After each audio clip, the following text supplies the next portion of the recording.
Mes parents ont utilisé ma clé de secours pour installer la famille de ma sœur pendant mon absence. Maman m'a bloqué le passage. Ta maison est la meilleure option pour elle et les enfants en ce moment. J'ai dit d'accord, mais 2 mois plus tard, ils se sont enfuis de chez moi d'eux-mêmes. Avez-vous déjà donné une clé de votre maison à quelqu'un, non pas parce que vous y étiez obligé, mais parce que vous lui faisiez confiance? Vous la lui avez tendue en pensant, ceci est pour les urgences. Et puis un jour, vous rentrez chez vous et votre propre porte ne veut pas s'ouvrir. Parce que les personnes en qui vous aviez le plus confiance ont utilisé cette clé non pas pour protéger votre maison, mais pour la prendre. Toute cette histoire a commencé à cause de ma tante. Elle vit de l'autre côté du pays et c'était son grand anniversaire, le genre pour lequel on prend l'avion, on apporte un cadeau, on reste pour le week-end, vous savez. Elle avait invité toute notre famille. Moi, mes parents, ma sœur aînée Kazé et ses 2 garçons, tout le monde. Je m'appelle Andrea. J'ai 30 ans et je suis propriétaire d'une maison. Comme ma propre maison. Je l'ai achetée moi-même. Cette partie est importante. Souvenez-vous-en. Alors, c'est là que ça devient bizarre. Mes parents et Kazé allaient toujours à ces événements familiaux. Toujours, il n'en manquait jamais un. Anniversaire, fête, anniversaire de mariage, ils étaient là. Mais cette fois, soudainement, ils avaient tous des excuses. Maman et papa ont dit qu'ils étaient tous les 2 malades. Et Kazé a dit qu'elle ne trouvait personne pour garder ses enfants, ce qui était étrange car elle les a littéralement amenés à chaque réunion de famille auparavant, mais bon, d'accord. Donc, j'ai pris l'avion seul pour aller chez ma tante. Et vous savez quoi? J'ai passé un excellent moment. J'étais censé rester 3 jours, mais ma tante ne voulait pas que je parte, et j'avais des jours de vacances en réserve, alors je suis resté une semaine entière. 7 jours de bonne nourriture, de longues conversations, pas de drame. Ma tante est incroyable. C'est le seul membre de la famille qui n'a jamais été impliqué dans des histoires compliquées. Mais ensuite, je suis revenu. Je prends un taxi de l'aéroport, j'arrive devant ma maison, et je vois des lumières allumées, comme dans chaque pièce. Chaque fenêtre de la maison est éclairée, et je suis là, sur le trottoir avec ma valise, en train de penser, et je laissais les lumières allumées pendant une semaine?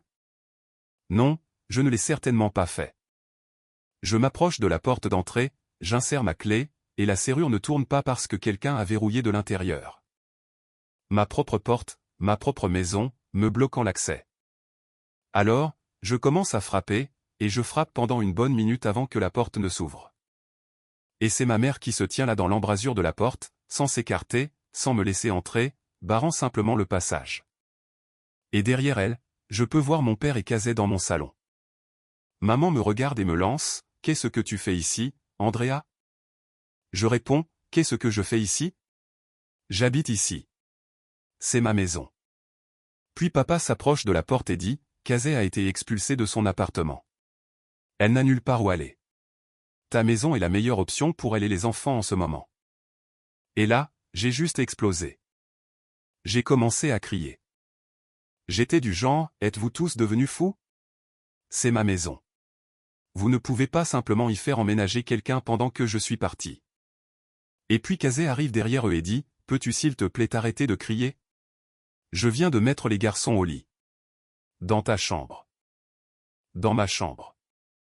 Ces enfants dorment dans mon lit. » Et c'est là que j'ai tout compris. Tout.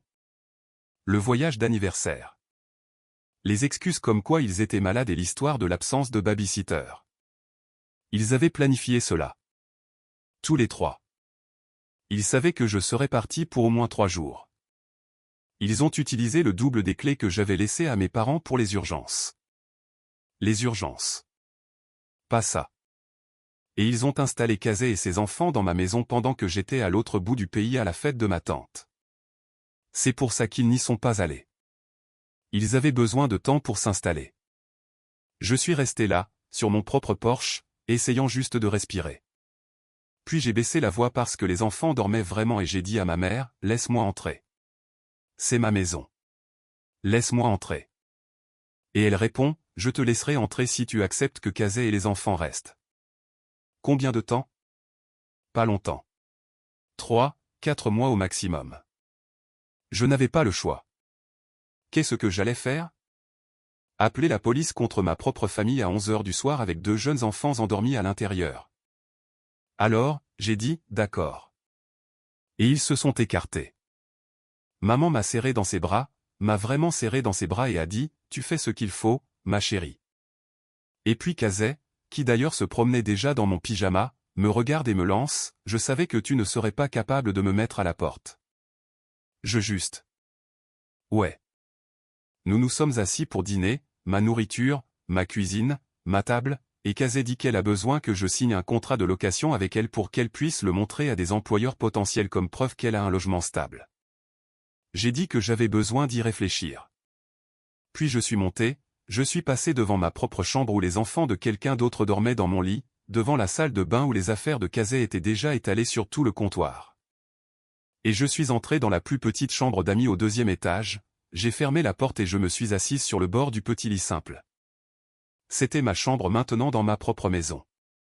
Le lendemain matin, je descends et Kazé est assise à la table de la cuisine en train de manger des céréales.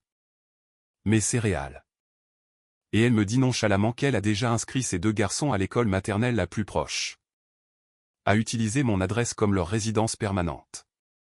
Je suis là, tenant ma tasse de café, et je dis, tu as fait quoi? Tu les as déjà inscrits. Cela fait 1 semaine.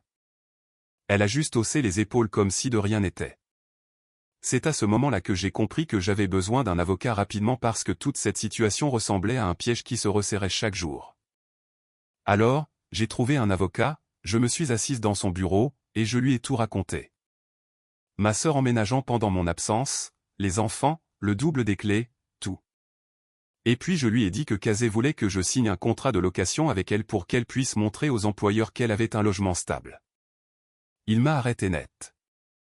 Il a dit, ne signez pas de bail avec votre sœur dans cet état. Au moment où vous le ferez, elle deviendra une locataire légale. Et pour la faire partir, il vous faudra une ordonnance du tribunal. Ce processus prend au moins 6 mois. 6 mois minimum. Et puis il a ajouté, pendant ces 6 mois, elle vivra dans votre maison à vos frais. Elle retardera le procès. Elle reprogrammera les audiences. Elle dira au juge qu'elle a de jeunes enfants et qu'elle a besoin de plus de temps. Vous serez coincé. Je suis resté assise là à le regarder fixement parce que c'est exactement ce que Kazé ferait. C'est exactement le genre de chose pour laquelle elle est douée. Je lui ai demandé ce que je devais faire et il a dit que je devais trouver un autre moyen légal de la faire partir d'elle-même. Signer quoi que ce soit ne ferait qu'empirer les choses. Alors, je suis rentré chez moi et j'ai dit à Kazé que puisque nous allions vivre ensemble pendant ces 4 mois, elle devait payer la moitié des factures de service public. Tu vis ici, tu paies ta part. Et Kazé répond, ouais, totalement. Je commencerai à payer dès que j'aurai un travail. Je vais commencer à chercher cette semaine. Cette semaine? Bien sûr. 1 mois passe. 1 mois complet. Et je reçois les factures de service public. Et j'ai failli m'étouffer. Elles étaient le double de ce que je paie normalement parce que Kazé et les enfants prenaient des bains constamment tous les jours, parfois 2 fois. La facture d'eau était folle.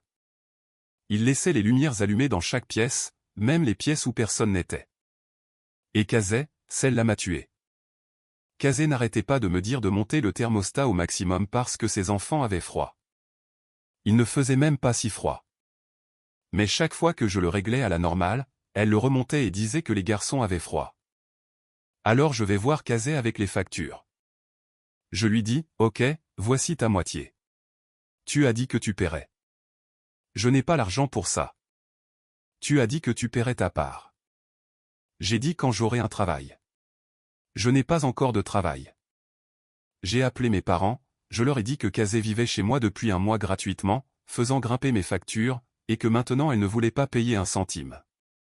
Maman répond, Andrea, tu dois comprendre sa situation.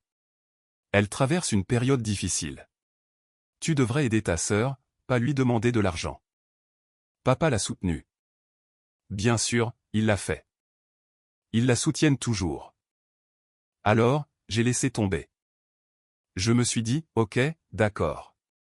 Je vais payer les factures de service public, choisir mes batailles. Mais ensuite, l'histoire de la nourriture a commencé et c'était encore pire. J'achetais toutes les courses, tout.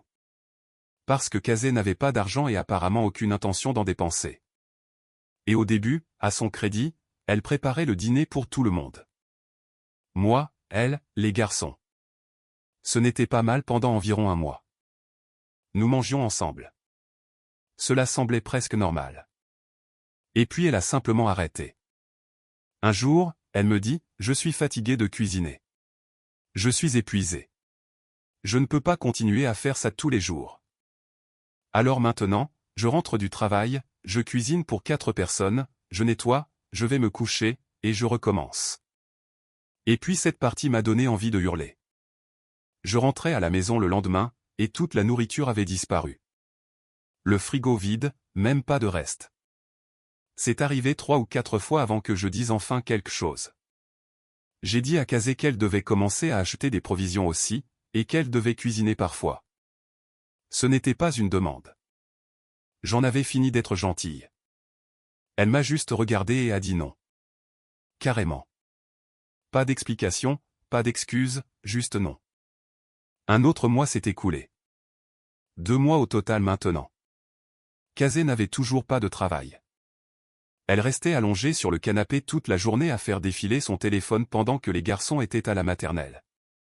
Quand je lui posais des questions sur sa recherche d'emploi, elle soupirait et disait « C'est vraiment difficile en ce moment. Personne n'embauche. Personne n'embauche. » Pendant ce temps, elle n'avait postulé à aucun endroit pour autant que je sache. Je rentrais tous les soirs dans une maison en désordre, un frigo vide, et une sœur sur mon canapé me racontant à quel point sa vie était dure. Dans ma maison, mangeant ma nourriture, ne payant rien, et je n'avais toujours aucun moyen de la faire partir. Alors, un jour, je rentre du travail. Et il y a des sacs dans mon couloir, comme des sacs d'hommes, un sac de sport, un sac à dos, un sac poubelle noir plein de vêtements, pas les affaires de Kazé, celles de quelqu'un d'autre. J'entre dans la cuisine et il y a un type assis à ma table. Un homme que je n'ai jamais vu auparavant, juste assis là, mangeant un sandwich. Je regarde Kazé, qui est ce? Qu'est-ce qui se passe? Elle répond, l'air de rien. C'est mon petit ami, Derek. Il va vivre avec nous maintenant. Vivre avec nous. Elle n'a pas demandé, n'en a pas parlé. A juste fait emménager un homme entier dans ma maison pendant que j'étais au travail. J'ai complètement perdu mon sang-froid. Je lui ai dit que si ce type ne quittait pas ma maison dans les 5 prochaines minutes, j'appelais la police. J'en avais fini d'être gentille, fini d'être patiente, fini. Et vous savez quoi? Le gars n'a pas discuté, il s'est juste levé, a pris ses sacs, et est sorti sans un mot. Comme s'il savait que ça allait arriver. Après ça, Kazé ne m'a pas parlé pendant des jours. Traitement silencieux complet. Elle passait à côté de moi dans le couloir comme si je n'existais pas. Ne me regardait pas. Ne répondait pas quand je disais quelque chose. Très bien. Le silence de Kazé était honnêtement la meilleure chose qui soit arrivée depuis des semaines. Puis le dimanche, j'avais mon jour de congé. Kazé descend toute pomponnée. Coiffée, maquillée, et elle me lance, je vais chez une amie pour la journée. Tu dois garder les garçons. Pas ou pourrais-tu? Pas. Ça te dérangerait? Juste tu dois les garder. Comme si j'étais la nounou. Mais voilà le truc. Je n'ai pas discuté. J'ai dit, d'accord. Parce que j'avais déjà un plan qui se formait dans ma tête. J'y pensais depuis un moment, à ce que l'avocat avait dit. Trouver un autre moyen et j'avais besoin que Kazé soit hors de la maison pour le faire. Alors, elle part. Je mets des dessins animés à la télé pour les garçons. Ils étaient contents. Installés sur le canapé avec quelques snacks. Et je suis allé directement dans la chambre de Kazé, mon ancienne chambre qu'elle s'était appropriée. J'ai commencé à fouiller dans ses affaires. Je sais comment ça sonne, mais c'était ma maison. Et quelque chose dans l'histoire de Kazé n'a jamais collé. Elle a dit qu'elle avait été expulsée, mais les expulsions ne se font pas du jour au lendemain. Il y a une procédure. Et Kazé s'est présenté à ma porte avec ses enfants alors que j'étais commodément de l'autre côté du pays. Quelque chose n'allait pas. J'ai fouillé la commode. Rien. Le placard. Rien d'utile. Juste des vêtements et des chaussures et d'autres de mes affaires qu'elle s'était apparemment appropriées. Puis j'ai trouvé sa valise. La grande, poussée sous le lit. Je l'ai sortie et je l'ai ouverte. Au fond, sous un tas de bric-à-brac, il y avait des lettres, une pile. Certaines ouvertes, d'autres non. D'abord, des lettres de banque. Plusieurs banques, toutes disant la même chose. Kazé avait des dettes de cartes de crédit en souffrance, des comptes en recouvrement, des avis de retard de paiement. Elle devait de l'argent partout. Et puis j'ai trouvé la plus importante, une lettre du service des saisies. Je l'ai ouverte et à l'intérieur se trouvait un avis officiel. Loyer impayé. 20 000 $. 20 000 $. Je me suis assise par terre, tenant ce papier, et tout s'est éclairci. Kazé n'avait pas été expulsée. C'était un mensonge. Elle n'avait pas payé son loyer depuis ce qui devait être au moins un an pour accumuler un tel chiffre. Elle avait commis une fraude au loyer. Elle a juste arrêté de payer et est restée dans l'appartement aussi longtemps qu'elle le pouvait.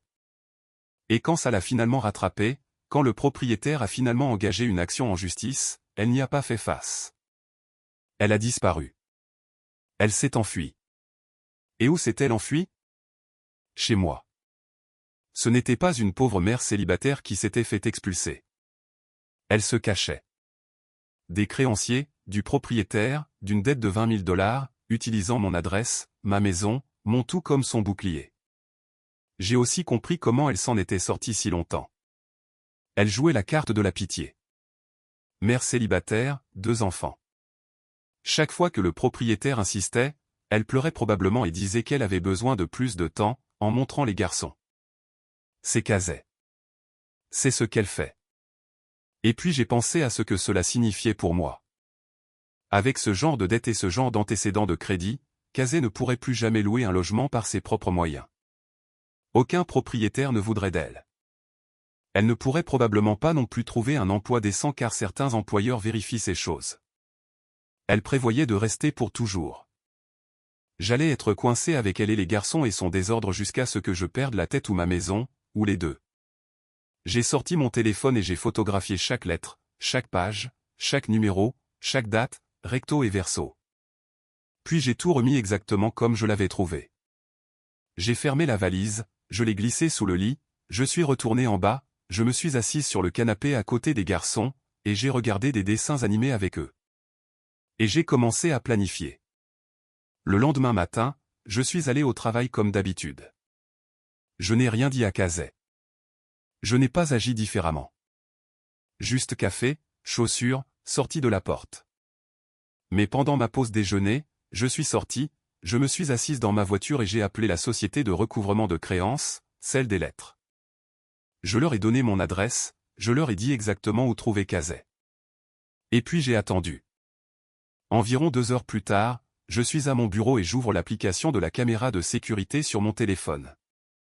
J'ai cette caméra sur mon Porsche, un de ces trucs de sonnette ring, et je regarde le flux en direct. Une voiture noire s'arrête devant ma maison. 2 types en sortent. En costume, pas comme des tueurs à gages de cinéma ou quoi que ce soit, mais l'air sérieux. Ils s'approchent de ma porte et frappent.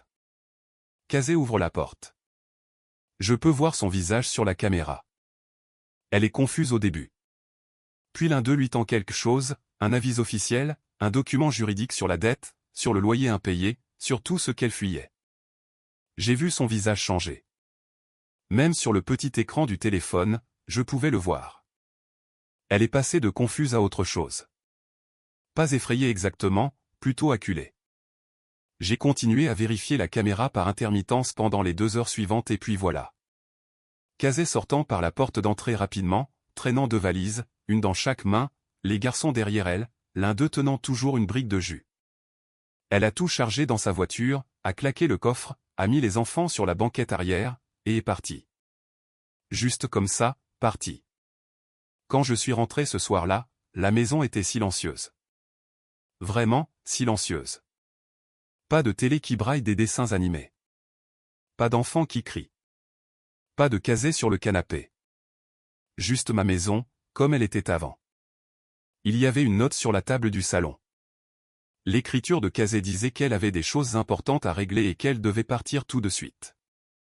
Pas d'explication, pas d'excuses, pas de merci de m'avoir laissé vivre dans ta maison gratuitement pendant des mois.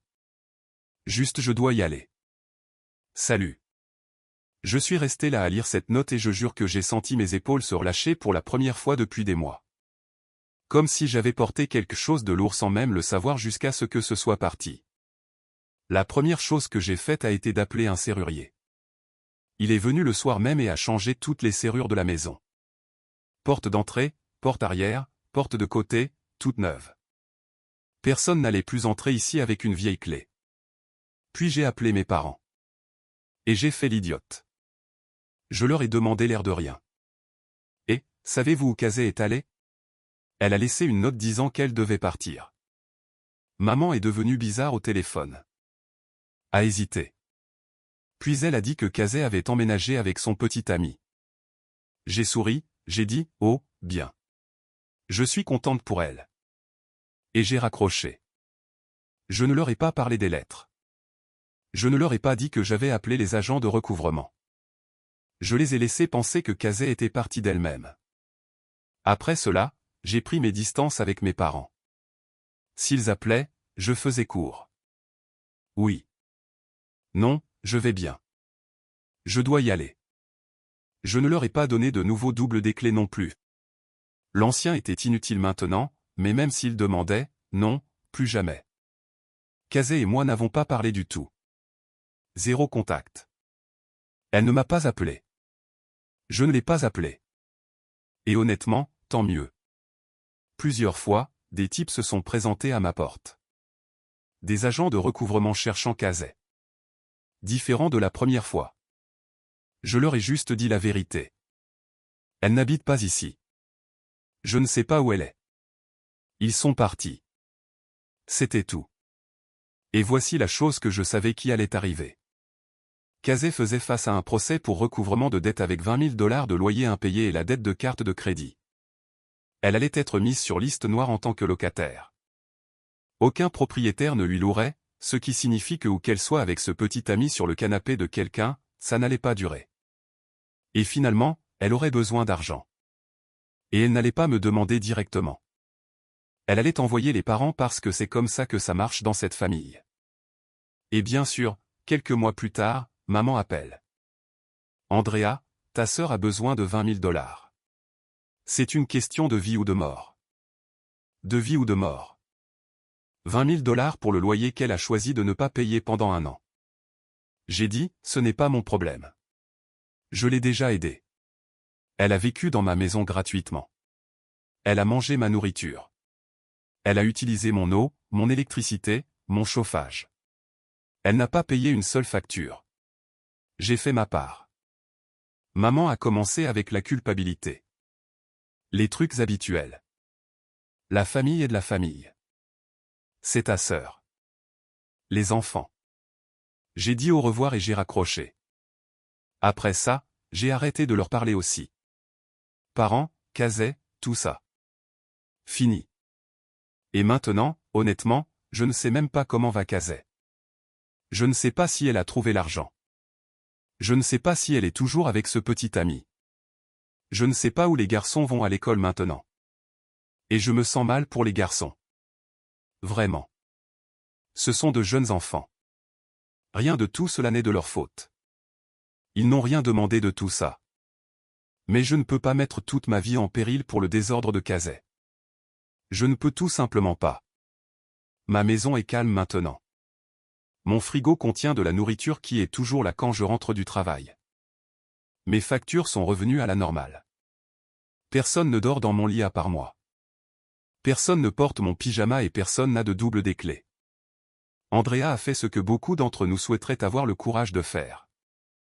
Elle a cessé de s'immoler par le feu pour garder sa famille au chaud. Elle n'a pas crié. Elle n'a pas supplié. Elle a juste tranquillement repris son pouvoir. Et c'est la leçon ici. Vous ne devez votre paix à personne, pas même à votre sang. Si cette histoire vous parle, partagez-la avec un ami qui a besoin de l'entendre et dites-moi dans les commentaires. Auriez-vous géré la situation différemment ?